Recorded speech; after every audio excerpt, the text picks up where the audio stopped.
Hartlike goeiemiddag hier by Loftus Versveld. My naam is Simon Riekert en ek het die voorreg om vanmiddag lekker te gesels met 'n man wat bekende diep spore al hier in die Bloubil geleedere getrap het. Niemand anders as Stefan Geldenhuys, bestuurder van skeieregtersake hier by die Bloubil Unie. Stefan, goeiemiddag, lekker om jou hier te hê. Baie dankie Simon, lekker om hier te wees. Ja, het is 'n lekker cool dag vandag, maar ons gaan die gesprek lekker warm probeer maak. En ons gaan 'n bietjie raak aan 'n paar kontroversiële aspekte van rugby. En dit hoort nie kontroversieel te wees nie, maar ons sal 'n bietjie later daarby uitkom, glo ek. Stefan, net terwille van 'n bietjie bragging rights, as ek dit so kan stel. Jy is aangestel as skeieregter vir die eindwedstryd van die SA Cup, eerskomende naweek tussen die Pumas en die Griquas. Baie geluk. Baie dankie. Wat beteken dit vir jou? Baie groot voorreg. In my loopbaan is dit iets waartoe ek gewerk het vir 'n baie lang tyd. Dis vir my baie groot voorreg en 'n groot eer om Suid-Afrikaanse skeieregters daar te gaan verteenwoordig, maar ook die Bloubulle. So ek sien regtig baie uit na die geleentheid, ja. So 'n bietjie agtergrond vir mense wat jou nie gevolg het van vroeg toe jy begin vletjie blaas het nie. Jy moes jy rugby gespeel het. Ja, so dis eintlik 'n baie interessante storie. Ek het op skool my laaste posisies wat ek gespeel het was loskopstit gewees. So en ek was in Boland Landbou gewees daar onder in die Parel. So van 'n loskopstit af het ek in die skeieregter wêreld ingekom. Ek is nou so 18 seisoene wat ek hierdie doen. Dis my 15de seisoen by SA Rugby. So ek kom al 'n hele paadjie saam. Glo dit of nie, ek is bietjie ligter nou as wat ek op skool ook was.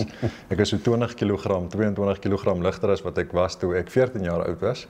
So ja, ek moes baie harde werk insit om myself te kry waar ek nou is en met elke struikelblok wat daar was in die pad kon ek oorkom en dis baie lekker en soos ek sê 'n groot voorreg om te wees waar ek nou is. En in netedop, wat maak 'n goeie skeieregter?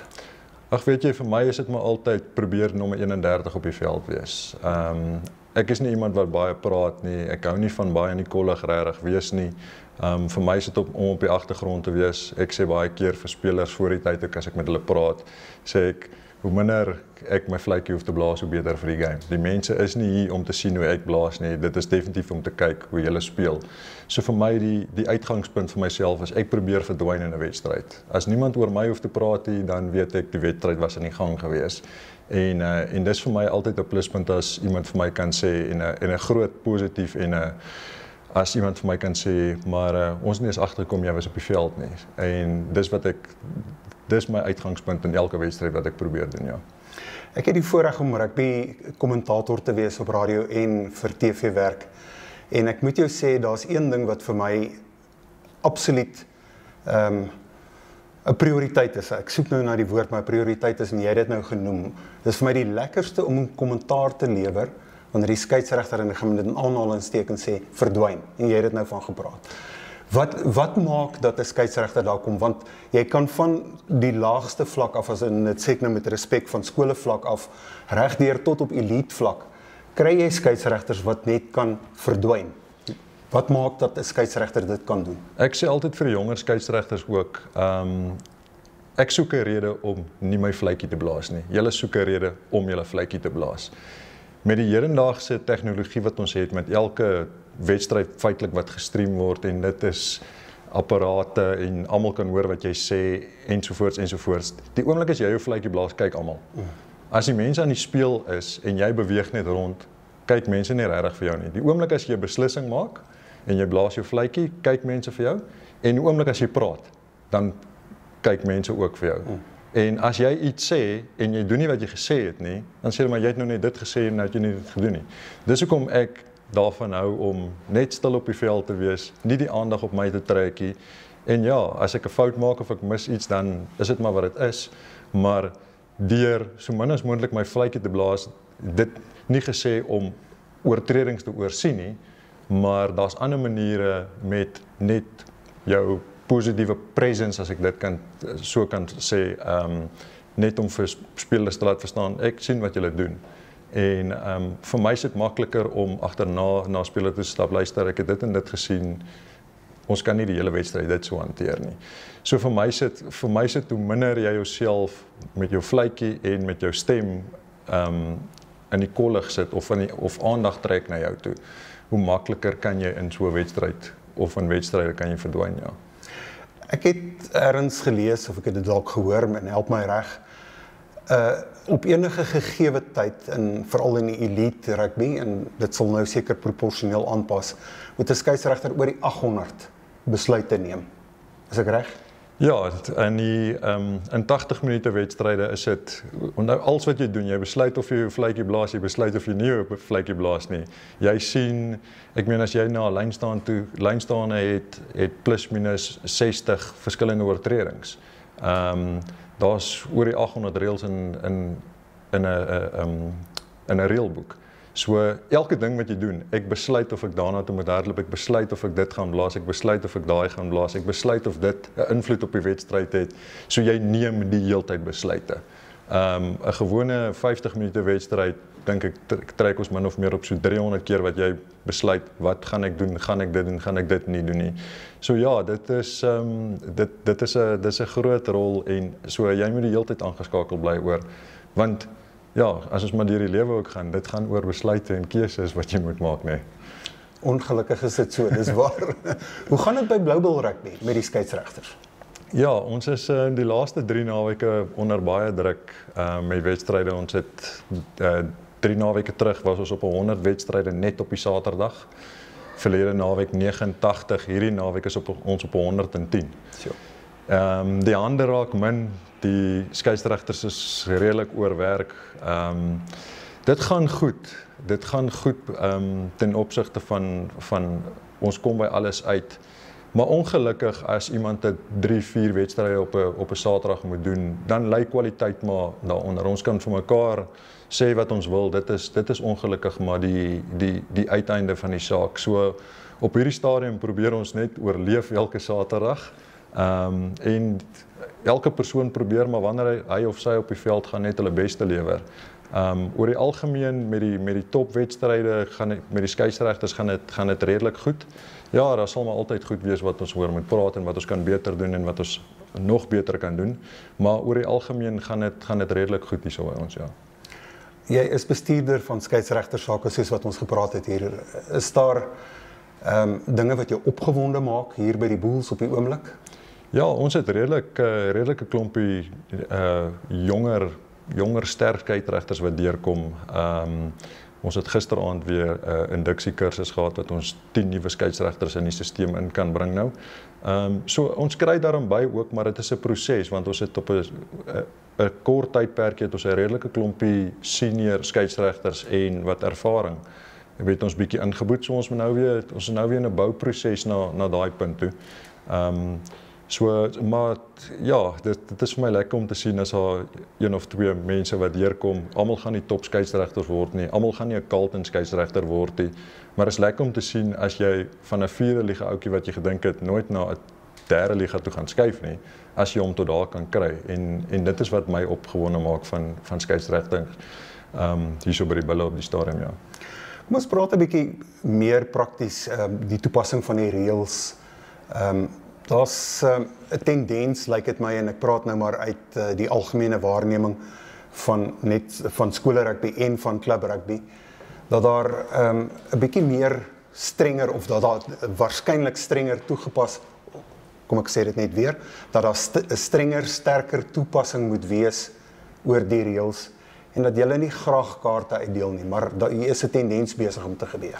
Ja, kyk, so ek is die eerste een om te sê dat die kaarte op die stadium dis net oorweldigend. Daar's net hopeloos te veel kaarte en dit is net spelers wat, ek wil amper sê, vere voel vir die reëls.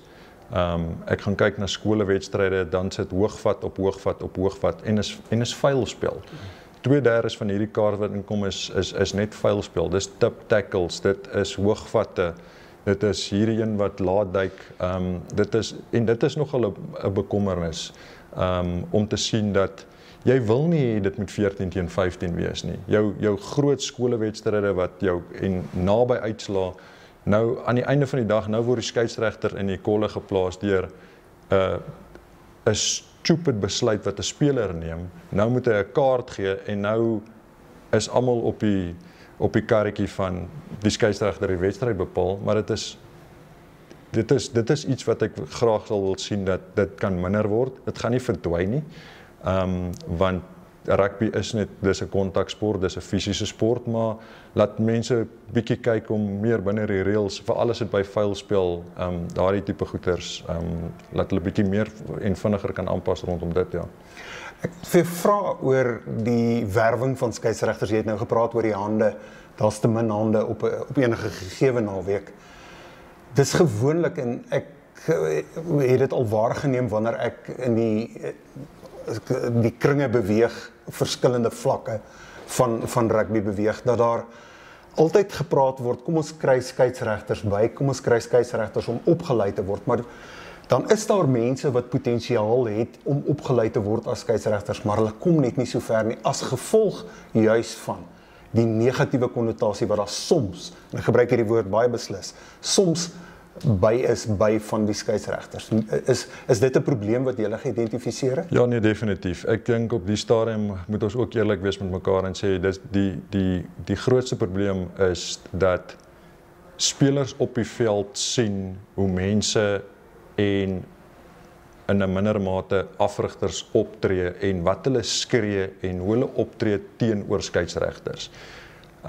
Ek sal altyd hierdie voorbeeld gebruik. So 2 seisoene terug het ek hier agterop Lofte C, toe kyk ek die provinsiale onder 18 span en daar was 'n skramskakel gewees wat ek gedink het perfek gaan wees vir 'n skeieregter. En ek het na die wedstryd na toe gestap en ek vra vir of sy nie belangstel as sy nou klaar met skool is en so. En sy sê vir my, nee oom, want almal skree op julle. En ek is nie lus vir dit nie. En ek het soveel keer daarna hierdie selfde reaksie gekry.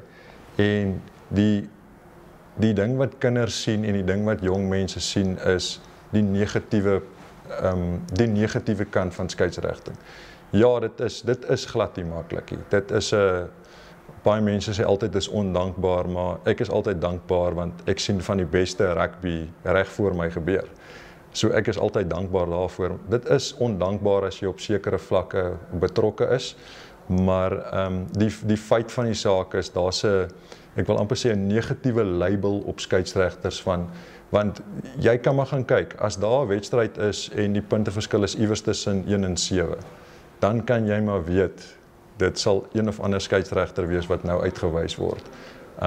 Ek het baie lanklaas. Daar's 1 of 2 mense wat altyd vir my boodskap sal stuur as hulle dink iemand het goed geblaas, maar dis 1 uit 'n miljoen. En is altyd dieselfde persoon of persone. Maar daar's baie selde wat iemand na jou toe stap en sê, luister hierso, jy's baie dankie, jy het 'n goeie werk vandag gedoen. Jy hoef nie te sê jy het goed geblaas nie, maar baie dankie dat jy hier is. Want die feit van die saak is, as dit aangaan soos dit nou aangaan, oor 'n jaar 2 of 3, gaan as mense vir my vra vir skeieregter, gaan ek vir hom sê vir die 5 wedstryde waarvoor julle gevra het, ek kan julle met 2 wedstryde help. Ons is klaar op hierdie stadium, soos byvoorbeeld hierdie naweek, as jy ons aanstellingswerk onder 14A, 15A, 16A en ek stel die tweedes en die eerste spanne aan. En so hoe dit nou werk is, een skeieregter blaas die onder 14A's en die tweede span wedstryd en dan is hy die lynregter by die eerste span en die ander een blaas onder 15A, 16A en lynregter. So jy doen in die oggend in die oggend doen jy 3 wedstryde en daarna gaan jy klap rugby toe. So die feit van die saak is, ons kan nie nog wedstryde op so 'n mens laai nie. Maak nie saak hoe fiks jy is nie. As jy by wedstryd 3, 4 en 5 kom op een dag, is jou verstand is net nie meer waar dit moet wees nie. En dis die groot ding hoekom ons hande nodig het. Daai speler wat vanmiddag in die Carlton tweede span wedstryd of in die Carlton eerste span of by die reserve liga se eerste span speel, dis sy eerste wedstryd, dis sy enigste wedstryd, dit is dalk sy toets rugby. En nou kom hier iemand aan wat al in sy 4de wedstryd van die dag is. Hy's nie meer so lekker lus vir hierdie besigheid nie, maar ek moet nou deur die motions wil ek amper sê gaan en dit is 'n probleem. Dit is 'n probleem wat ons sal baie graag sal wil uitskakel en dis hoekom nommers vir ons so belangrik is. Maar 'n skeieregter kan ook nie net 'n nommer wees nie. Dit moet iemand wees wat ten minste daarom weet wat in die reëls aangaan. Ek kan nie net enige iemand vat nie. Maar dis wat op die stadium gebeur. As iemand aan ons deur kom klop en sê ek wil graag 'n skeieregter word, dan vat ek daai persoon want dis vir my iemand wat vir my nog 'n wedstryd 2 of 3 op 'n Saterdag kan hanteer. Jy praat oor fiksheid van skeieregters. Dis 'n aspek wat op sy eie natuurlik staan, want jy kan nie die werk doen as jy nie fiks is nie. Wat vir my ook 'n goeie waarneming is en ek gebruik hierdie as 'n elite vlak van skeieregters, waar hulle oud voorspelers nou gebruik, spelers gebruik, wat nou elite vlak skeieregters word ook. En ek dink aan die VRK op hierdie stadium. So all shapes and sizes is daar plek voor by die skeieregters, as ek dit so stel. Absoluut, ja. So ja, ons fiksheidsstandaarde is redelik hoog. Maar jy kan nie anders nie. As jy die hoeveelheid wedstryde wat party van die skeieregters moet vat, en as jy vat op 'n hoë vlak dat jy hardloop tussen 7 en 8 km in 'n wedstryd, en dis teen 'n hoë intensiteit ook, vir 80 minute lank, in daai laaste 10 minute as die telling 32-31 is, moet jy die beste moontlike beslissing kan maak en jy moet in die beste moontlike posisie wees. So dis hoekom fiksheid vir ons so 'n belangrike rol speel ook. Die ding is net 'n seisoen raak lank, as jy iemand, veral by ons op amateurvlak, as jy 'n skeieregter 6-7 wedstryde 'n week laat blaas in maand 2 en 3, kyk, jy gaan nie meer baie dik van die lag wees as jy elke naweek en elke week al daai hoeveelheid wedstryde doen nie. Want Pretoria is rof. Ek weet die res van die land is ook vol rugby, maar Pretoria hardloop maandag tot Saterdag rugby. So hier's werklik skeieregters by ons wat, omdat hulle die tyd het, maar dis net 'n klein handjievol wat maandag, Dinsdag, Woensdag, Donderdag, Vrydag, Saterdag elke dag op die veld is. So daar's nie baie tyd in die seisoen om te oefen nie, maar voor seisoen, die manne en die dames gaan deur 'n redelike program om uit te kom waar ons graag sal wil hê hulle moet wees, ja. Holly Davidson, wat die kampioenebeker skeieregter ook is, gaan geskiedenis maak. So daar is uiteraard, veral vir vroue, ook 'n geleentheid om hulle merk te maak daar, is ek reg? Absoluut, ja. Ons het 'n paar oulike dames hier by ons wat skeieregters is, wat ook op 'n hoë vlak blaas in Suid-Afrika. Ons probeer regtig hard om ons vroue getalle ook op te kry, om ons vroue kompetisie sterk te maak. So daar's definitief plek vir hulle, en ja, as jy die regte tyd spandeer aan hulle en jy sit hulle op die regte plek op die regte tye, glo ek, is al baie van hulle wat 'n sukses hiervan kan maak, ja. Ons moet afsluit. Wat droom Stefan Geldenhuys nog vir homself? Wel, ek is die dag toe ek het baie lank gewag om my Curriebeeker Premier debuut te maak. En die dag toe ek die eindvletjie in daai eerste wedstryd blaas, toe sê ek vir myself, ek is nou okay om klaar te maak. En dit is nou alweer 3 jaar later, maar ek is baie gelukkig in my lewe wat ek is met my skeieregtersvlak. Ek is nie blind om te weet dat ek raak ouer in die skeieregter wêreld nie. Ek beweeg so stadig maar seker na afrigting toe en bietjie in die TMO wêreld in. So ons maar sien hoe dit gaan, maar ek is redelik opgewonde oor die afrigting van skeieregters. Vir my waar ek my ervaring bietjie kan gebruik en net vir mense kan vertel op watter vlak ek wat gedoen het en hoe hulle bietjie te help om te kyk hoe ver ons hulle weer kan vat. So ek is baie tevrede met waar ek blaas op hierdie stadium. Daar is 'n paar nuwe uitdagings wat op pad is. Maar ja, ek is baie bevoorreg met waar ek nou is, ja. Stefan Geldenhuys, bestuurder skeieregtersake by die Bloubulle Rugby Unie, laat ek dit so stel. Baie dankie vir jou tyd vandag. Was 'n voorreg om met jou te gesels. Baie dankie Simon, baie lekker om hier te wees en baie dankie vir die uitnodiging. Dankie.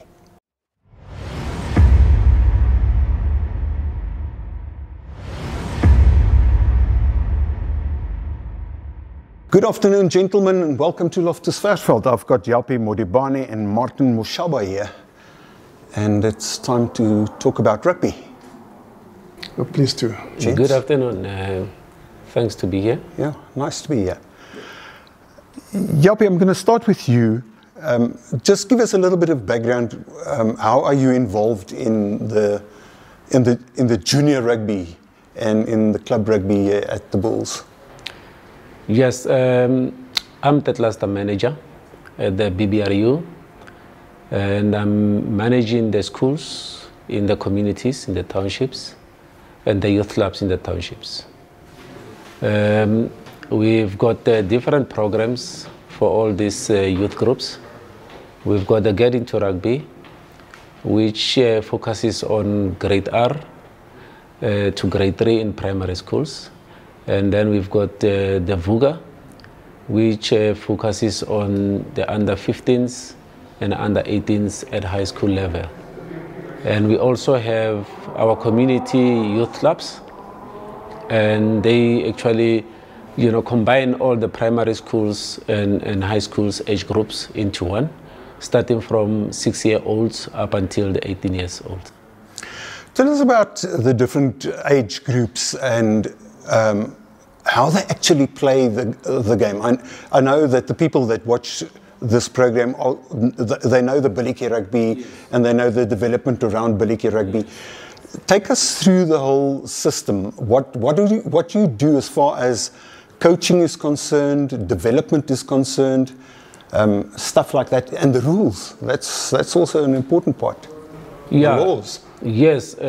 What happens is that we, in my role, we don't just focus on players. We're also focusing on the development and identification of coaches in the communities and referees as well. And from primary schools, what happens is that the format that they play, we only play tech rugby. We use tech belts. We don't play contact at that level.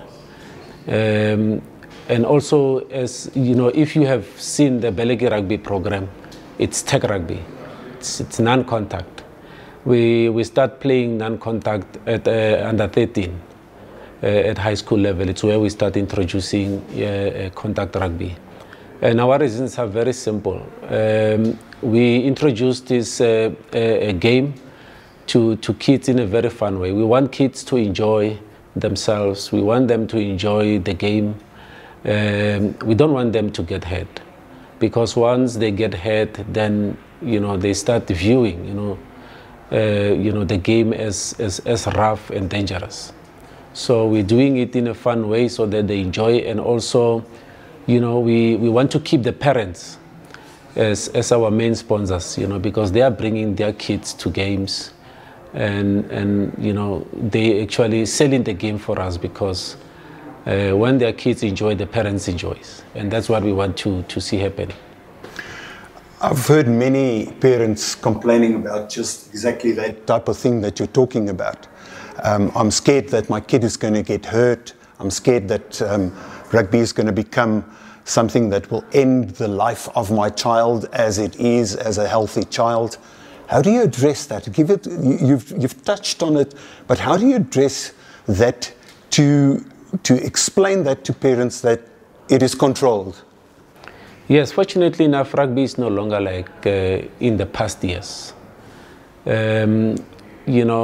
I would say we play modern rugby. Supported by science.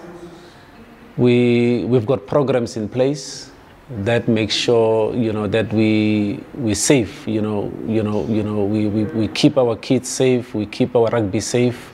We've got Boxmat as one of the programs that addresses the safety in rugby. We have recently introduced safeguarding, which is also playing an important role in terms of making sure that we encourage our coaches to properly prepare players before they can actually go and play in a match. Their training programs must ensure that these kids are well prepared, they are well conditioned to play, they are well prepared to fall and stand up, they are well prepared how to tackle.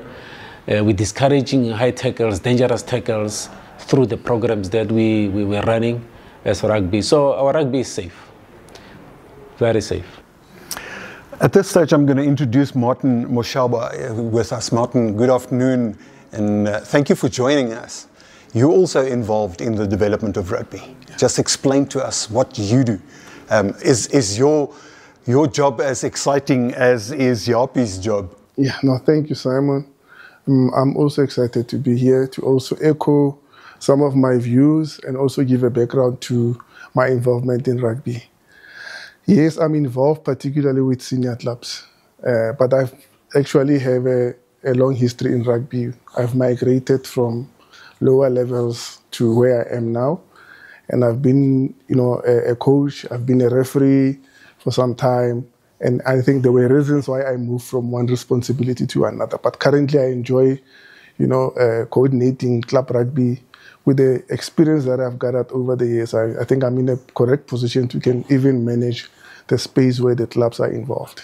I'm speaking about the development of how things come through, or how the players come through from Japie through to your level of development and coaching. It is important to merge the two, I suppose. And obviously you guys will overlap sometimes as far as the coaching and the development of rugby is concerned. Yes, I think what we should also appreciate is the concept of school club linkages. I think Japie's involvement at youth level, particularly with the schools, I think provides opportunity for feeder system into the club system. So that connection, it's what we appreciate, and that keeps us working together, because I should be interested in what he does, and he's also interested in seeing how the players that he managed through the youth system are faring in the club system. So if there's a good connection, we appreciate working relation in that respect. How healthy is the development of clubs in the Blue Bull Rugby Union? Yeah, the buzzword healthy. I would have expected to hear a question about how it is, but as you have already, titled it as healthy, I believe you appreciate the kind of rugby that probably you've seen recently, and I think we can say we appreciate what Japie's program has done in preparing the players to the level where I'm involved. Yes, development is healthy, but not to the extent that we would love it to be. We will continuously put in effort to improve, the previous results. I must indicate that one point that we must look at is one of the community clubs won the league in the Reserve Shield last year. And for me, it augurs well for my involvement in that particular club. And I must say that particular club had just been resuscitated after a lull of about 4 or 5 years. When they came back, gathering the players that were involved in the youth program, they formed a very competitive side to win the league last year. And we want to continue from that particular respect, and that influence, I think it should wrap to all the other areas where I think we are involved. And we are dealing particularly with a lot of challenges, I must say, in creating that healthy environment. We are faced with issues of facility, lack of facilities. We are faced with issues of coaches that do not really stay longer in a club. And we are also particularly faced with livelihoods challenges, socio-economic problems, because the coaches, they want to get involved as volunteers, but ultimately they realize they are stuck in rugby and they want to make a livelihood out of it. So those are some of the challenges that we have. But what is interesting for us is they still remain in the game and they contribute positively to the health of rugby, as you said. I've just, the last day or so, read mention of the president of the Blue Bulls Rugby Union, Willem Strauss, about the so-called elite schools that produce the elite players. And he's also made mention of the non-elite schools, the schools that will fall off as far as that title is concerned, but also that they contribute to elite players and guys that make it initially far from here. What is how do you guys get that perception entrenched in the players, in the development? What do you say to a young guy? What do you say to a club rugby guy? Can I get an answer from both of you two? Yeah, I think those are some of the challenges that we are faced with, but they are challenges that are actually manageable. obviously, elite rugby, it's not just a pie in the sky. It's something that can be actually achieved, is achievable. We encourage them to stay in the game, for them to play, to take the rugby serious. And by luck, some of them, they might actually, get bursaries from the very same, elite schools that will absorb them. And they might also, be lucky to go through that system, go to the, mainstream rugby and be Springboks one day. Yeah, I think I would agree really on the concept of the elite, in terms of general rugby in Pretoria, but there's a lack of that applying to community rugby schools, because the schools themselves, having been under the auspices of the department, are not really well supported from that perspective. So they only rely on what we do for them. And obviously with our limited resources, we can do as much. But I must say, we are focusing on creating that, knowledge of elite environment that can also transcend to the club system, because there is also a talk of an elite side in the club system as well. If you could leave us with one golden idea, what is in your mind as far as this episode is concerned? What will you leave out there? What will you say to the viewers? Yeah, my parting shot would be, for our community schools to have, sports facilities. Not necessarily, for rugby only, but we need sports facilities. There is a lot of talent. You see when you go to these schools, you look at the faces of these children, you see a lot of passion. You see, hunger for them to play, sport. The only thing that they are short of is facilities. Thank you. Yeah, I think that kind of support, as Jaap is saying, it's very, very crucial. And I want to believe we just need to support the interest and the passion that we see in the faces of these particular players from young level up to the senior club. So if we can gather enough support from our partners and support all these systems, and even speak to government, particularly to schools, that they support the schools and we bring our side technically, then I think we can win this, transformation, as it always been said, because we are not doing much, but we need to, change the mindset of people and gather enough support from the relevant partners, then we can win this. Thank you. Gentlemen, I'm going to close because I remember a man that I met here at Loftus Versfeld, and he is still an icon here, Wynie Strydom. He said to me, the best friends that I made in life are the friends that I made through rugby. I suppose that we agree. We agree. Yes, thank you. Yes, we do. Japie Modibane and Martin Moshaba, thank you, gentlemen, for being here this afternoon. Good luck. Thank you very much, Simon. Thanks, Simon.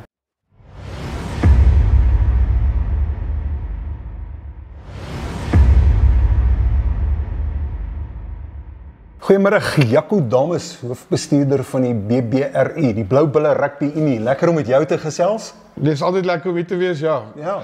Is lekker om nou die blou te wees, ja. Nou die blou, dit is absoluut so. Jaco, jy het 'n handvol nuus hier. Ja, kyk, ons gaan vandag eens 'n bietjie praat. Kom ons kyk na môre aand se bepalings. Dis onder 20 rugby. Is Harlequins Cobras teen Tuks A en dan Harlequins Pumas teen Tuks B. Die wedstryd gaan by Harlequins plaasvind, is 18:30 en 8:10. Ek dink dit gaan 'n interessante wedstryd hierdie wees. Harlequins, veral die Pumas span my bietjie al beïndruk. Tukkies se Young Guns speel eintlik in hierdie liga nou, so dit is maar basies hulle Wasie-Kaap-span wat hulle speel. Maar ek kan vir jou sê daar's 20 onder 20 spanne wat in die liga speel. En die gehalte van die rugby is ek baie beïndruk nie. Praat 'n bietjie oor daai gehalte. Kyk, dit is 'n interessante liga, want dit is die eerste keer, ek dink binne klubs in Suid-Afrika het 21 onder 20 spanne, so hulle is in 2 afdelings, en gesê die Kap afdeling het 12 spanne, en dan die Shield afdeling 11 spanne daar, so nie 11 nie, hulle het 9 spanne op hierdie stadium, ja. So, 2 afdelings, ek dink die Kap afdeling is fenomenaal. Ek dink 'n span wat daar uitstaan op hierdie stadium is Stadio. Stadio het nog al die spanne gewen met redelike gemaklike tellings, maar ons weet ook hoekom. Baie van die seuns is gekontrakteer by die Bulle. En ek dink hulle gaan 'n baie groot faktor wees met die Varsity Cup Shield wat hulle gaan moet kwalifiseer voor op hierdie stadium. Maar interessant, so môre is dan net een wedstryd en dit word ook lewendig gestream op ons YouTube kanaal en dan as ons aanskuif na Vrydag toe. Daar het ons weer die 120 liga. En hier is ons daar 'n paar spanne wat speel. Ons lekker Vrydag is Friday Night Lives onder die ligte, soos die Nalka Sable teen Centurion A, dan Nalka Wille Beeste teen Centurion B. Daai wedstryd word by Nalka Wille gespeel Vrydag aand. Weer dieselfde tye, al die 120 wedstryde sal wees dan 18:30 en dan 10:08. En dan is dit in die Shield afdeling en hier is dit interessant. Hier is dit waar al die manne mekaar kom. As jy kyk na die loks ook, is dit baie naby aan mekaar. Noordelik is teen Knights, daar by Noordelik is Harlequins Mambas teen Sibanya Stillwater en dan Harlequin Panthers en UXI Limpopo wat UXI Limpopo Spruit Limpopo is ook een van die UXI Rugby Akademies. Hulle is op hierdie stadium top on the lock. En dan is dit Centurion C teen TUT. So interessante Vrydag aand daarso vir die studente. Ja, en is reg oor die stad waar hierdie wedstryde gespeel word. So Ja. geen verskoning dat jy nie by 'n rugbywedstryd kan uitkom nie. Ja, vir al die studente daarso en almal het klaphuise, so gemaak het draai daarso, ondersteun jou span. Dan gaan ons oor na Saterdag toe. Kom ons praat dadelik oor die Carlton beker. Ek dink jy het die Carlton beker al gevolg. Fantasties om te sien dat Grizzlies 1, 2 en 3 top on the lock is. As jy by die begin van die jaar gevra het wie sou top on the lock gewees het hierdie tyd van die seisoen, dink ek is daar min ouens wat vir jou gesê het Grizzlies sou op al 3, eerste span, tweede span en derde span top on the lock was. Wat doen hulle reg? Jy was al by Jaco gewees. Ek dink die gees daar in die gemeenskap, ons het al baie daaroor gepraat. Ek dink net dis goed om te sien. 2, 3 jaar terug was hulle daar op invitation en die Carlton uitgenooi. Hulle dalk het 2 spanne gehad en 120 span gehad en dan het hulle pak slag gevat 2, 3 jaar terug. En kyk waar is die manne nou. Klub rugby is ek weet ons praat baie daaroor en Willem Strauss praat ook baie daarvoor. Hy tweet gereeld daaroor, hy stuur gereeld WhatsApps daaroor. En hy vertel vir wie of jy nou wil weet of nie, Willem, vertel jy vir mense hoe goed gaan dit in klub rugby en die BBRU en ek kan daar persoonlik mee saamstem. Maar wat maak dit so uniek? Veral as ons nou praat oor die Carlton. Ek weet ons kan oor die geskiedenis van die Carlton praat, maar wat maak dit so uniek? Ek dink die uniekheid van die Carlton is altyd nog die sterkste liga gewees in Suid-Afrika. Destyds was daar 14 spanne gewees. Ons is nou op hierdie stadium op 5 en almal het daai vraagteken, maar Jaco, dis 'n afgewaterde ding. En ek sê vir almal dieselfde volgende ding is die spanne wat nou speel, die 5 klubs wat daar is super spanne in Suid-Afrika. As jy kyk na die Gold Cup laas jaar, 5 van die 8 kom van Pretoria af. Dit is wat ons uniek maak. Ek dink ons het net sterker geword. Ek dink ons sit baie geld ook in effort in van die BBRU af na ons 5 klubs toe. So die klubs word nie sterk as gevolg van die finansiële ondersteuning wat hulle vir ons skryf en as jy 14 spanne, jy nie, dit is net 5 spanne. En as jy kyk na ons reserveliga spanne, so alles filter van onder af na boontoe. Ek dink dis die geheim. Mens kan nie net bo sterk spanne hê en niks gebeur hier onder nie. Veral by die laerskole en die hoërskole goed. So alles werk na 'n superklubs toe. Ons het die regte areas opgedeel. En ek dink dis die pad vorentoe met SA Rugby ook. Ek dink dit gaan een van die modelle wees wat ook gaan voorgelê word. Die gehalte van spelers, ek dink Pretoria met sy uniekheid van sy skole, topskole wat daar is, hou die ouens in die stelsel. Ons verloor nie baie meer matriekverlaters nie, so hulle het 'n stelsel gekry. Jy het nou gesien met die 120 liga waar daar 21 spanne is.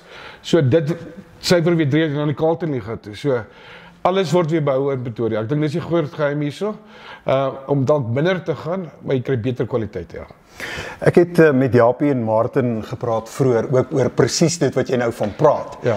En hulle is entoesiasties oor hierdie, kom ons praat van grondvlak rugby wat deurkom. Grassroots, ja. En die tipiese grassroots. Ek lei af dit is presies waarvoor jy wat jy nou. Rugby sal nie vandag hier ons stadion, ewen die bokke, as dit nie gaan van daai klein mannetjies wat 6 jaar oud is wat begin met billetjie rugby nie.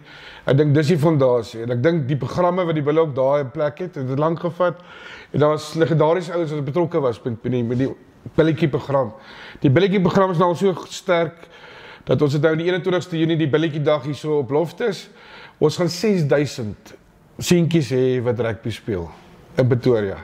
Dis die grootste ding in die wêreld, deelname gewys, 6000 seuns hier te kry. En dis die fondasie wat ons daarso kry. En die korrekte programme daar te hê. Daar gaan 'n skrywe ook kom, ek dink in Augustus maand, dat die tackle reël kom. Jy kan nie eers van onder 9 rugby begin die tackles inbring. Ek dink dis ding wat ons baie unies het al begin onder 6 en 7 en dan maak jy die kind bang daarvoor. So ek kweek al klaar daai billetjie, daai blou bloed kweek jy al van 6-jarige ouderdom en dan moet jy die sisteme in plek hê. En dis waar Japie en Martin baie groot rolle speel daarin. En dan in ons laerskool en ons hoërskool. Ek dink dit spreek van self. Ek dink die bulle speel alles onder een vader. As jy gaan Kruiweek toe gaan, almal lyk dieselfde. Almal het dieselfde sweetpak en alles is dieselfde. Ek kan baie gelukkig wees om in strukture soos hierdie betrokke te wees. Jy was nog besig om te praat oor die program. Kom ons kyk 'n bietjie die program, ja. Tuine, Grizzlies, ons nommer 1 span top on the log. Baie geluk Jaco. Ek weet ons gaan nie einde daarvan hoor tot julle afskuif dalk miskien nie, maar ek weet julle het aspirasies om daar te bly. En wel dan daarvoor teen Harlequins. Harlequins het op hierdie stadium nog nie 'n goeie seisoen gehad nie. Hulle kon nog nie 'n wedstryd gewen het nie. Maar daar's glimse daarvan, ek dink dit is maar ook 'n herboufase vir hulle. Mens wil nie altyd dit sê nie, maar bietjie teleurstellend vir my met die gehalte spelers wat hulle daar het. Hulle eerste 2 wedstryde was baie close, was met 'n punt en 2 punte verloor, maar mens kan nooit vir Harlequins weggooi nie. Ek dink is die naweek tyd dat hulle weer terugkom. Om Grizzlies daar te gaan wen by Grizzlies, gaan 'n ander storie wees. Dan het ons die ander wedstryd wat ek dink die wedstryd van die naweek gaan wees, is Tikstead Centurion. Hulle speel nie by Tikkies, hulle speel by die ou groen kampus daar by NKP. Ek dink as jy my vra, hierdie is my wedstryd vir die naweek. Ek dink hierdie gaan 'n baie besondere naweek wees. Centurion met Jacques wat daar so 'n nuwe afrigtingspan, nuwe oudjies daar, nuwe bloed. Tiks met 'n bietjie waar's die kapbloed en 'n bietjie van 'n ou manne wat hulle teruggebring het. Is by geld op hierdie naweek vir die beste wedstryd van die naweek sal hierdie wedstryd wees, ja. Praat van Tiks, die terugkeer van Tiks af nou om vanuit die Waar's die kap? Ja, weer Varsity Cup te speel. Behoorlike Varsity Cup te speel. Ja, hulle gaan nou ordentlike rugby speel. Daai is maar vir die klein kindertjies, ja. Varsity Cup is vir die sagte mannetjies. Hoeveel waarde lê daar vir 'n potensiële speler? Nee, ons het met Dowie ook gepraat so rukkie weer 3 weke, 4 weke terug oor dieselfde onderwerp. Vir Dowie is dit ook belangrik. Hy het ook in die Carlton gespeel. Hy kom ook deur die sisteme. Carlton rugby is die hardste rugby. En hulle sal vir jou altyd sê, hulle speel juist Carlton rugby om dit voor te berei vir volgende jaar se Varsity Cup. Jy definitief harder maak, jy leer baie dinge. Maar dit gaan interessant, ek dink hierdie hele Carlton hier gaan met die 5 spanne baie interessant wees. Maar ek wil net 'n bietjie terug aan laas Saterdag Grizzlies teen Nakabulle. Die beste wedstryd van die jaar gewees. Ek kan dit onomwonde sê, Grizzlies het almal verras, hulle was tog met 5 minute voor die einde nog 10 punte voor. Nakat karakter gewys en ek dink dit is die ding wat ons almal op ons tone hou. Dit is die rugby wat ons sien. So maak nie saak wie as die huidige Gold Cup kampioen wat die Grizzlies amper vasgeval het. So ek sien uit elke naweek nou na klap rugby want dit is goeie gehalte rugby en die tellings is naby mekaar. En dit klink vir my dit word al hoe meer onvoorspelbaar ook. Omdat die standaard elke keer beter lyk. Daar gaan 'n verrassing wees. Ja. Elke naweek en dan staan Noordelik is eerste span en tweede span wat teen Nakabulle se 2 en 3 spanne speel ook Saterdag. Noordelik is 'n bietjie laaste naweek pak gekry. Ek dink hulle wil dalk hulle dinge reg kry vir hierdie week, want dis ook hulle voorbereiding om volgende jaar volle Carlton status te kry. So daar's ook 'n ontwikkelingsprogram met hulle. So ons hoop hulle kan hierdie naweek bietjie hulle staal wys teen Naka. Dit gaan baie moeilik wees want soos ek die vorige program gesê het, is Naka sit met 'n ongelooflike tweede span en derde span. Maar ons sal maar sien. Dan gaan ons oorskuif bietjie na die Presidentsliga. Ek gaan net bietjie daardeur gaan die spanne wat teen mekaar speel. Dinge is besig om warm te word daar's ook. Harlequins teen TUT. TUT staan tweede op die lok. Harlequins is daarso en ek weet hulle gaan terugkom met 'n bang. Hulle speel ook daar by Touwtrek Park, so dit is ook nie maklik daarso vir die manne van TUT nie. Dan Pretoria teen Eersterus. Pretoria staan top on the lok. Doen baie goed. Ek's bly om hulle weer terug te sien. Ja. So ons oudste klub in Pretoria. Ja. Ons moet kyk na hulle en hulle ek dink die manne daar so Rich en sy manne en Prof Niels wel dan. Dit wat ek hoor in die terugvoer wat ek kry, julle klubs is baie gelukkig daar. Dan die verrassingpakket, nie per verrassing maar die ouens wat regtig moeite doen, Knights teen Atteridgeville. Hierdie gaan my piek van die week wees, is hierdie wedstryd. En dan sit Bronkies teen Harties. Die weste teen die ooste, maar ja, gaan ook interessant wees daarso. goeie rugby. Ja. Dan die reserve liga. Daar's ook 2 afdelings daar, so ons kyk na die kap afdeling. Eerste wedstryd daar is Brits teen Westelike, dan sit Noordelike teen Cullinan, Silvervalke teen Stanza en dan Harlequins teen Knights. As ek nie reg het nie, maar hier is my wedstryd van die week. Die laaste gaan ons uiteindelik by die Shield afdeling. Ons ook manne wat harde rugby speel en dis ook die manne wat die meeste kaarte op kry tans in die liga. Ek het so van kamera af met Stefan daaroor gepraat. Ja, so dit is maar die hardste liga. Hulle speel nogal rond so Knights teen Noordelikes en Dalmapius teen Harties, Mamelodi teen Western Area en dan Nakabala teen Swaying. So dit is die klap rugby vir die naweek. Julle kan gaan kyk. Die Kaltewedstryd word lewendig geskream Saterdag, dis van 1:00 af en dan 2:20 en dan 4:00 sal die hoofwedstryd plaasvind. Jaco, om af te sluit, jy het onlangs by Eugene hier oorgeneem. Die entoesiasme wat jy het en die drome wat jy het vir hierdie amateur deel van Bloubulle rugby. Praat 'n bietjie daaroor. Ja, kyk, ons sê altyd het groot skoene om te vul, maar Dok sê jy altyd, hy het net 'n size 6, maar altyd van ons skramskakels, ons lank met skole rugby te doen gehad, en ons het die opgeëindig met die bulle. Ek dink dit is 'n groot eer vir my om oor te vat by hom. Hy het alles in plek gesit, soos ek nou gesê het, alles by die bulle is in plek. Vir die eerste keer in my lewe is ek by 'n plek wat ek net kan begin en kan uitbrei. Die grootste ding wat ons uitgebrei het is die Carlton, die spanne, die onder 20 spanne en streaming ingebring. Ons is besig met 'n radiostasie en digitale tydskrif. So die kommersiële kant dink ek was nog 'n bietjie gelek. Dis wat ek opgetel die laaste 4 maande en ons is hard besig om agter die skerms iets op die tafel te sit wat geen idee in die wêreld het nie. Maar ek sal later oor dit uitbrei. Dit gaan eintlik, jy sê 21ste Junie plaasvind waar daar 'n groot launch gaan wees met klomp van die goedes wat ons wil doen vir die volgende jaar. Maar dinge by die bulle is lekker en ons wen op hierdie stadium, die bulle doen goed. Alles, ons klap rugby doen goed, ons skole het goed gedoen met die Wille Klawer. So alles is in plek. Ek dink dit is net hoe om dit te onderhou. Maar elke dag staan ek op met 'n smile, so ek vir jou so kan sê. Fantasties. Jy gaan nie die alp uit die mou uitlaat oor die radiostasie nie? Jy sê dit net so liggies, maar dit ons gaan dit net noem. Ja. Ons gaan dit net noem. Ja. Heeltemal ten laaste jy het gepraat ook oor die skole. Laat ek dit net weer sê. Jy het gepraat oor die skole rugby. Die Kruiwenweek is om die draai. Hoe voel jy oor die vulling van spelers? Nee, ek is baie uit wat hulle met dit wat ek nou gesien het, die uitslae wat af is nog gekry, behalwe dat die Grey die naweek is verby is. Die opbou na dit Noord-Suid het ons baie goed gedoen. Wille Klawer baie goed gedoen. Ons doen die Grand Komme vind plaas in Pretoria by St Albans. Die groep seuns ken ons nou al lank. Alles is in plek. Toe hulle onder 16 was, het hulle die Grand Komme gewen. Ja. So die proef is nou in die pudding. Ons moet nou die resultaat onder 18 ook gaan kry. As ek kyk dan onder 14's wat hier gekom het van laas jaar af. Die high performance stelsel is eintlik ons key na alles toe. Ons het al laas jaar einde Oktober begin met die high performance. En deurgewerk met hierdie goeie so. Hierdie seuns kom al 'n lang tyd en ons nou dag ook al gepraat om ons high performance groep te vat 2 weke voor Wille Klawer uit teen 'n Barbarian span van die suide te speel wat basies die WP se ouens is wat ook oorgebly het. En daar te wen en dan te wen teen skole soos Voortrekker. Wys hoe diep is die stelsel. Ek dink weer eens alles is in plek en die stelsel is in plek en alles is deursigtig. Dis vir my die belangrikste. Jaco dames, die tyd is te min. Ja. Ons moet nog baie rugby praat.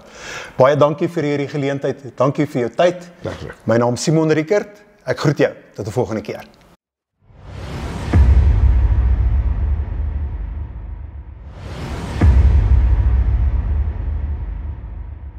Welcome back to No to Blow. Offensa Moyeng here, and we're going to be speaking girls rugby or women's rugby, more like it. I've got Diane with me. And Diane, welcome, first of all. Thank you so much. And obviously, Jaco Dames, our general manager here. Welcome, Jaco. Thank you, lot. Thanks a lot. Yeah, Diane, I think let's start with you and let's jump straight into it. Some very interesting fixtures coming up this weekend. You want to tell us about it, please? Yes, so very nice fixtures coming up. So we're moving all the fixtures to one venue, and then we're going to have the most of the women's rugby at one site, and we want supporters to come out there and come support them. And I think it's just going to be great. So for the first fixtures that we're going to have, we have Tikkies against Correctional Services, Shoshanguve versus Buffalo, Shoshanguve Buffaloes versus Grizzlies, Atteridgeville versus SMU. So SMU is the rookies of the season this year, so they are doing very good. I'm quite excited to see the girls, the university girls, come in and do the rugby. And second last match is Harlequins versus Mamelodi, and then the last one will be Stanza versus TUT. Quite interesting fixtures that are happening there, Diane. And I must say, you know, there's been quite a shift of power over the years lately. I mean, there was a stage where Harlequins was really strong, and obviously Tuks obviously now being really strong as well. Yaku, what would you say is the determining factor for that shift? No, I think there's a lot of ladies coming through. I think they are the leaders the last 5-6 years of women's rugby, but there's a lot of other teams that's also getting on well. Like TUT, don't throw them away, they're busy with big plans there. Correctional Service has also got a good side.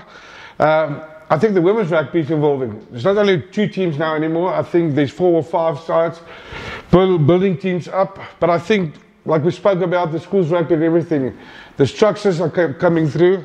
If you look at the high performance squads we have already, Saturday morning they will start with high performance training at Centurion with under 16 and 18 girls. I think it's close to 160 kids training, and then it will be cut. And helping with that? Yes, so we will start at 9 o'clock with high performance training.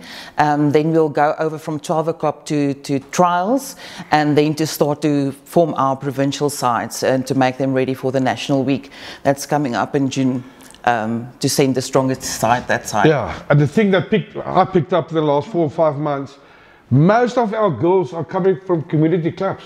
Doesn't matter where they play, in these 10 sides, they all more or less come, 90% comes from the community club.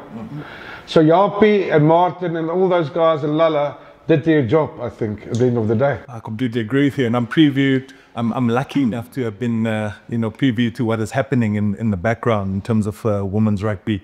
I'm a very proud supporter of the program, and I must say we've really come a long way. I mean, the hubs that were playing here on the Saturday, I mean, how many goals are we talking about there? They were looking closely to 200 goals on a day that's coming into either Loftus or being played at one of the venues. Festivals, so the festivals, so we call them the festivals, and it's like a school league, and these are normally schools and community clubs that comes together and play matches to develop the sides. And I think, like you say, like the big increase that's coming through now is these girls are being exposed to women's rugby on TV.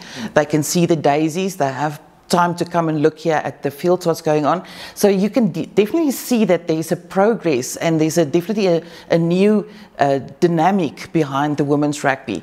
And the girls are buying in, and we're loving it, every moment of it. I'm so glad you brought that up, because I think it's so important for them to have somebody to look up to. And you're now mentioning that you know, we're seeing a lot of the Springbok women and the Bulls Daisies playing on TV. It's great opportunities. They now have heroes to look up to. How much of an impact do you think the likes of a Libby has had on all these upcoming players? Oh, no, that is huge. It's really huge. Not just the Libby. If you take a Leratu, that's also come from Mamelodi, who played in the community clubs, then came through the ranks at the academies, and then past year at the Daisies. And those girls are they are phenomenal. When they do trophy tours, the girls at schools are going mad, because it's actually my hero coming to my school and showing us the trophy that we won. So it's incredible, and it's changing lives in so many ways you can't believe. I mean, now we have a professional side at the Bulls, and where these girls are actually earning a salary to play rugby, and they're just enjoying that, and the girls have a pathway to go forward. But again, it starts at grassroots level. With the Billy Day on the 21st of June, I think there's close to 400 girls participating in the Billy Day. No, they play with the boys. It's non-contact. Yeah. That's quite interesting. And some of the girls are better than the boys, for sure. Maybe for the viewers who are watching it, is that something that's allowed for boys and girls to be playing together? Yeah, Billy Rugby was non-contact. I think it will get bigger and bigger because, like she said now, rugby is professional now. And that dad has got only 2 daughters. He will start looking at the rugby and, hey, we will enjoy it because women can play rugby now. And it's not a shame anymore. I think that's the thing that's the positive side is girls wants to play rugby. I'm glad you mentioned something like that. We were privileged, Diane and I have been at the Women's Rugby in Durban, the National Women's Rugby in Durban. And that was one of the points that was brought up, that there was a stigma attached to playing rugby, and the fight was actually to break that stigma. So you're saying we are succeeding at doing Yes, this? no, definitely, we are definitely succeeding. And then we get ladies like a Libby. I mean, part-time, she's a Boerboel model, but she is a hell of a rugby player. So the girls are noticing that, and they see that, and they see, but there's nothing to be afraid of. And I think it's sinking into the dads as well. I mean, why need to keep her back? If she wants to do that, let her do that. And even like you talk now with the whole thing that's changing with tag rugby, girls are allowed to play rugby with the boys till at the ages of 12 years old. Then only when they go into puberty, we split them up and then they go their separate ways. But already when we see girls coming from billikies and playing with the boys up until 12 years, the skills are just amazing because, like you see, if you give a ball to a boy, a rugby ball, when he's 2 years old, he's going all the way and he's getting to tackle and he's doing everything. Where the girls only get used to tackle at age 14 or 16. So now that the whole movement is moving to let it go all smaller, the talent and everything is coming through at the moment. Yeah, we're going to develop a program because in the past, all the girls played up until 9 years old. They get into rugby programs, look up programs. But after the age group between 10 and 13 years old, there's no program. Luckily, I was here at Laughter Saturday, and I maybe have a new partner that's willing to go into that part of the coaching structures from getting into rugby to 10 to 12 years, 13 years old to get a program there. We've really spoken to the touch rugby South African communities there because if you look at New Zealand and Australian women, it all started with touch rugby. So there's a part for touch rugby as well. Also, I think that age group between 10 and 13 years old to go to touch, and then from there on develop the rugby. Sevens will always be included and 10-man women's rugby, but we've got a plan. We need just budget, but it's coming. That's incredible news because I've heard a little birdie or a little rumor flying. In the next couple of years, we might be looking at a girls under 13 Craven Week. Yes, yes, definitely. And if that's the case, then we want to obviously be ahead and be leading the charge in that. No, definitely. As per usual. As per usual. We will have 2 teams. No, it's really great news to hear. And as you can hear, there are incredible things happening, wonderful things happening in girls rugby. And I think probably the most important statement that I've heard recently is that without the mass participation, there is no high performance. And I think this is where the mass participation is happening, and all your hard work is definitely now being seen here. It's paid off, yeah. No, it's definitely happening. So it's changing everything for the girls at the moment. And even with the competitions, with the club competitions that you can see, institutions is buying into it now. You got a TUT, you got a Tikkies, you got a SMU. So the roof is not the limit for these girls. They must go wherever they want. I'm hearing that universities are giving scholarships nowadays. Yes, yes. So that is the one big thing that's happening at the moment. So you get a study scholarship at Tikkies or at TUT, and then you do your studies, you do your coaching or your rugby science, what's available at the universities, and you qualify, and then you play rugby at the same time, enjoying life going forward there. I'm going to take an example of Libby again. I mean, she studied for 2 degrees while playing rugby for Tuks. So the opportunities is definitely there, and it's definitely growing. So we're not just talking about possibly making future Bulls, Daisies, or Springboks, but we're actually talking about changing lives. Yes, we do. Yes, we do. Beyond Definitely. rugby. No, definitely. So we had a lady now at one of the clubs as well. She was part of a community side, and then they came to her and they said to her, listen, do you want to study? We want you at this academy. Can you come? And she, I think 3 weeks ago, she sent me a picture with her graduation hat. So that is totally a different change. And I mean, even take Lala. I mean, Lala comes from the Eastern Cape. She played for Springboks. And now she's the administrator for women's rugby at the Blue Bulls Union. So it's a hell of a change. Yeah, and I think for any high school girl, there's possibilities. I don't know, Dan, talk us through, if you're at a high school at the moment and there's no rugby at the high school, what is the next plan? Must they go to a club? Each club's available for them to go training? Okay, so what we started with this year is we started with the hubs. So in each community, there is a hub, a centralized hub, where you can go to. So if your school doesn't have rugby, you can enter into the hub, and then after the mass participations, they go back into the community clubs. Okay. So then the community clubs start to play, and we need to finalize for them a tournament that they also can go on for the rest of the year to play with rugby. Because with the mass participations and the national weeks coming up, the girls stop playing rugby, but we want them to go on further and get it into club rugby. So that is the next step, is for a girls' league in club rugby. Okay, so it looks like we're moving in I wouldn't say a snail's pace, but probably closer to speed of light now in terms of how much progress that we've gone into, and it's all really exciting. I just really hope you, the viewer, the rest of the community, come and support these ladies, come and watch these games. I don't think you'll see a better spirited rugby game. And I can bet you, maybe not my salary, but I can bet you something big enough that you'd be quite surprised at the level of rugby that is being played out there. Yeah. So go watch rugby at Centurion on Saturday? Please. Yes, please. We will be there. Please.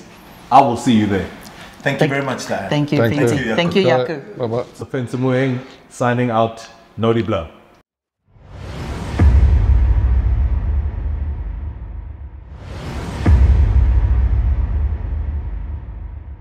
Welcome back to Nodi Blow. This is your host, Ofentse.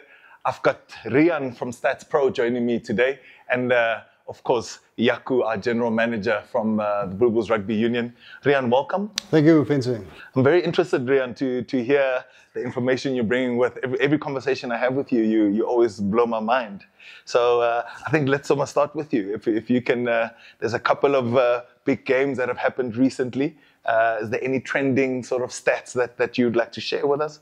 Yeah, I think if you look at the trends of schoolboy rugby, I think defence is getting, the defensive line speed is getting more, so more tackles are made on the other side of the gain line. And then I think on attack, the game is wider. So there's more meters in the wider channels from like across the board. So it's very interesting to see. And the ruck speeds, are they improving? Yeah, so more and more teams are getting very quick ruck speed, especially between the halfway line and the opposition 22. That's where you want to pick up the speed of the game. Die vir die kykers wat nie weet nie, Rian droom trend daar 40 topskole in Suid-Afrika. Hou die stats daar so na die wedstryde kan jy nou die stats en die afrigters kan rustig wees van mamma wat daar by die huis is. Jy doen dit nie meer vir 8 ure lank op 'n Sondag nie. Rian maak dit vir jou baie makliker en sorg dat daar minder egskeidings is, maar Rian het kom ek en jy kom nou al 'n lang pad saam van universiteit af. Stats het regtig, ek dink rugby bevorder vorentoe tot met nou toe, want dit maak die kinders beter, nommer 1. En dit gee ook weer deursigtigheid vir ouers ook. As jy byvoorbeeld met 2 hakkers sit wat ewig goed is, waartoe gaan jy? Die verlede moes jy gesê het, hoor jy so 'n thumbsak en ek braai saam my pa baie en dan sê die ander pa nee, maar kom braai by my. Maar nou is dit weg. Al die grys area weg.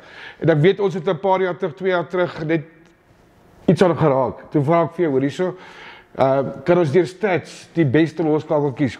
Kom ek sit vir jou 10 ouens daar wat jy die stats gevat het oor 'n sê maar tydperk van 10 wedstryde. Kan stats dan vir jou presies wys wat een is die beste loskakel dan? Ons is nog nie heeltemal by waar die rekenaar vir jou gaan sê wie die beste is nie. Maar ja, so ons verfyn dit al hoe meer dat ons spelers met mekaar kan vergelyk in posisie en liga. So ja, dit is moontlik.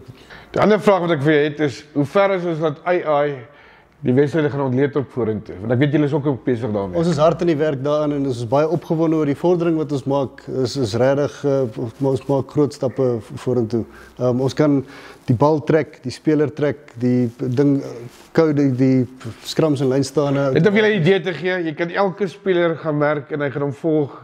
En jy gaan net daai ouetjie kan sien, al sy foute, al sy stats. So daai stout seentjies wat bietjie begin bekleierig raak en goeters. En die pa kom aan en jy verwys hoor hierso, maar kyk gou hier's goed. Dis jou seun daai. Ja, so my droom is dat ons al die skramskakels langs mekaar kan neersit en kan sê wie se paas is die vinnigste en die verste en soos wie skoppie mees akkuraatste, dat jy al daai goeters kan trek ordentlik. Ja. So Rian, for the viewers that are watching, maybe some of the coaches that are watching out there, why would stats be so important? What kind of stats would be important for them about their teams, and why would it be so important to look at those stats? For coaches? For coaches. You start with your first phase. Do you win your lineouts? Where do you win it? Do you drive it? And then things like ruck speed, gain line success, passing accuracy. There's a kind of a symbiotic relationship between tackle completion rate and your line integrity. So some teams have got a very fast line speed, but their line integrity is not great. They put the other team under pressure, but there's holes in the so then you've got a slightly lower tackle completion rate. But yeah, so there's lots of things we can talk about. So you're telling me in that way, if I can look at those stats, then it helps me to know what I can go coach then on the Monday. Yeah, for sure. You know, after either a win or a loss, I guess. Yeah, and if, say, you get hold of a team's stats that's not our clients, where you can see where do they throw in the lineouts, who are their main ball carriers. If you do a bit of homework, you can beat a guy. I think the best thing for me is about stats is that even that player can go into his game and see his mistakes, and he can improve on that. If you improve a kid with 10% out of the stats, you're improving the product on the table. And you get better rugby players at the end of the day. I think that's the solution for me. And there was always that thing that, you know that in the old days they had that great boxes and they mark it down, my kid is better, then he comes in there, then I have to tell him that's why I made the decision. Now it's easy, I show him the stats of both of the players, and that's why we picked him. Sometimes for this game we needed a pack of forwards that's bigger, so that he's producing that. So you've got solutions for that. I think stats is there to stay, and it's making kids and coaches much better. That's why the product on the table, so it's professional now. High school rugby is professional. That is very true. And it's because of these guys, actually. The system creates a profile for each player, and then there's an anonymous ranking onto it. So it ranks, if you play a hooker, you are ranked, say, better than 80% of all the hookers in the top school structure in the country. Then it says on attack, on defense, and what errors do you make. And so there's a whole ranking, and then all the games are there with all your stats. So you click on the stat, you can see the video clips of those stats. I can see how this can solve so many problems. I'm thinking now the provincial teams are all being chosen all around the country for Craven Week, Grand Como, and you know, under 13 Craven Week, even the Alson Weeks that are coming up now. And there'll be a lot of parents who have a lot of questions about why their kids are not the ones selected. And I'm sure if you had these stats as backup, you know, to be able to show comparisons, it makes your life a lot easier, doesn't it? No, for sure. I think in 2 or 3 years from now, Craven Week sides, Grand Como sides will be picked 80% on stats, because everything is live now, live streaming. And with the AI systems coming in, you will have more or less between 1 and 10 on just on the stats will be 90% correct, depending on how you want to play and what you're going to do. But I see the future in 2 years from now, there won't be any selectors. That's my way of thinking. I know a lot of people will, even Willem Strauss will say, it will never happen, but trust me, the combination between stats and what we're going to do on selection-wise is going to be there in the future. Mark my words, 2 years from now. So for the player, the players need to see it as an opportunity to build a CV over time. So if we keep record from a player, if they work hard, it'll show up on the stats, because we're not only going to track the stats on the field, but also how do you test, how do you train, the GPS data, everything is going to be in this one system. That's quite interesting that you bring that up, because you're essentially saying, even if I'm the one not being selected now, somebody is still able to track and see my progress at some stage, and that could help me in the future. Wow, that's quite incredible. But let's talk rugby. Yes, please. Let's talk some rugby. Let's talk rugby, please. We will talk the whole day, but yeah. That's why we're here. Section 5. We're talking schools, Section 5. I think the first one that jumps at me there, Littleton Man, Voortrekker Hoogte. Yeah. It's also Derby. They're close 100%. Centurion side. Yes. Centurion schools playing each other. Willow Ridge, Tiger Valley. Also Pretoria East Derby. That's the East Derby. So is this the weekend for derbies? That's the bit like the bloody money. And then you got Woodhill College and Langenhoven. I know for a fact Woodhill College have made some interesting appointments. They're improving their rugby program. Yes, they've made some interesting appointments, and there'll be some things coming from there. So just keep an eye on Woodhill College as they continue to grow. I really wish them well. If we look at Section 3 schools, Kuro Hazeldean, Gerrit Maritz, I think that will always be a good game there. Just an interesting fact of Gerrit Maritz. We did a post last week about the results they had, and we had a massive explosion on social media. Even a school like Gerrit Maritz, there's still a rugby culture there. And I think it's so good important to see that just a picture of Gerrit Maritz got exposure. And that's what we are bringing rugby to the people, and this is the way to do it. It's so important. I think it's so important. I saw a post today that said, 30% of the Springbok winning side, the previous Springbok winning side, came from schools outside the top 100. So that is massive. So you never know who you're watching when you go and watch some of these games. This could be a future Springbok. And that's the amount of talent that we have in South Africa. The second one was Eitzig against RTS Steiner. The Tigers of Steiner. It's always going to be tough there. It's always a tough game. If you see what Grizzlies doing at the moment at the club rugby, you get the idea. That's where they get their players from. Kuro Roodeplaat. Section 4 schools. Section 4 schools. Kuro Roodeplaat, Magalies. I think Kuro Roodeplaat also trying a little something there. There's a couple of very talented boys that arose from that school. The coaching staff there. There's got coaching staff there as well. So. Maragon Mooikloof, Magalies as well. I think Maragon Mooikloof, same thing as Woodhill, wanting to improve their program. So I think definitely a look at that. Then Friday, moving on to Friday, Section 2 schools. This is where the action starts on a Friday night. And this is why we say it's been a derby weekend. This is Friday action night. Wonderboom versus John Foster. Tell us about that, Jaco. Boetori do it. The trophy is Boetori do it. I don't know who's going to win that one, but it's always a lot of people there. It's a derby, all derby there. I saw the results. I think it's going to be a close match. Wonderboom had good results up until now, but John Foster, I saw them play against Centurion. They didn't come their way, but they've got a good pack of forwards. Very interesting match there. Then Wagpos against Centurion. Centurion coming back from a big win against Midstream. I think they'll be positive. 100%. They'll be positive. The headmaster was an ex-Craving coach. That's a rugby culture school there. Can never write them off. Game of the weekend on Friday night. I think this is the Amdiga. I completely agree with you. Midstream versus the Wilgers. Ladies and gentlemen, that is a game you want to go and watch. I think Midstream... And die Wilgers, everybody's been waiting for this match, isn't it? Midstream het 'n bietjie seer gekry naweek, so hulle sal terugkom. En Wilgers, they moved up to the Section 2 schools. Everyone was waiting for that. So now Wilgers, proof is in the pudding, huh? I think it's quite important. Why did they have to move up to the... They won all the leagues up until now for 4 years in a row, so it's time to move up. Ladies and gentlemen, that's with every single age group winning the league, and that's why they made that decision to go up. So please make sure you go and see that game. That'll be an incredible game to go watch. In the Group B. In the Group B teams, we've got Offerkruin, Erasmus. Offerkruin also on a high. Also a couple of big wins. They won the league last year, so always a big one. Erasmus physical team, not a walkover. So I think that'll be a massive game. Up to BS Pretoria Noord. I think Pretoria Noord also a derby type of game because it's close to them. 100%. And Pretoria Noord coming from a win.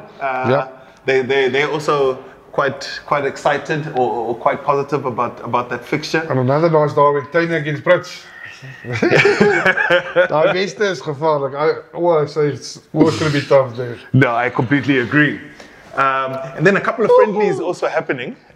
Interesting ones. Very interesting, big derbies. I think the first one, massive Afrikaans hoor seuns against Kes. That is Affies against Kes. I think Affies will be hurting coming from that grey loss. But it's only the first team that actually lost on the day. I think the fixtures, the rest of the games were won by Affies. So, yeah, they slipped up this one. I think, but they will be coming back. It's like every big team, if they lose, they come back with a vengeance. And what makes this game so good is that, I mean, Kes seems like they've turned the corner. Yeah. Seems like with a couple of good wins, stacking wins on wins. That's always important. Good coaching staff there. They will always be prepared, and they've got a plan for Office. I know that. That's true. But I think Office, after the loss, I think Kes is going to get out. Looking forward to that. Looking forward to that match. Please make sure you all go and support that game. And the next match, I must say, this is Pretoria boys like in St Albans. I know you're the coach at St Albans, so it's a tough weekend for you guys, but it's always nice to have those two schools. That's a big derby here for you guys. 100%.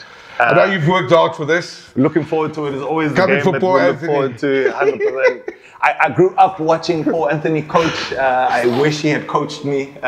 So to coach against Paul Anthony is always a dream. And I'm definitely looking forward to it. Yeah, big derbies. Now, the Noordval Cup. Menlo Park, Garsfontein. Two neighbours, yeah. I think they were waiting a couple of years for now. I think that first team match will be Hamdinge. And now Menlo Park has got players that are quite well at this stage. I think the boys are ready. I think after a couple of losses the last 2 years, I think this is come back down. I think we've worked out for that, yeah. We're really looking forward to that match, especially in the absence of Menlo Park and other big schools. And then Swartkop has got Kempton Park. I think Swartkop also on a high. We're looking forward to that match. That youngsters after they've beaten. Very true. So many ex-Grand Como players from last year in that team. So I think so the 17 seed, we don't, it's a young side, but Kempton Park is always tough there. Luckily they play here in Pretoria. If it's there, different story. True. Oosmoed take on Westphalia, and that's an away game for them. Westphalia came up through 3 ranks. They started in the Shield, went to the Plate, down in this division. So they've got good size. I think this is one of the games for the weekend. I agree with you. And they've had a very good season so far. Montana takes on Volkswagen Heidelberg, and Elderain will have to try and dust themselves off from that loss against Swartkop in the classic clash over the weekend.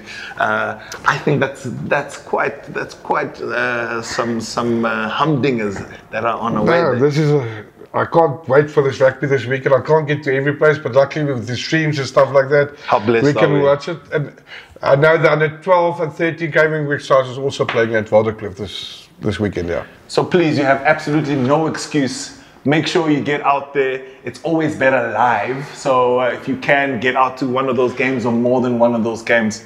Gentlemen, Riaan, thank you very much.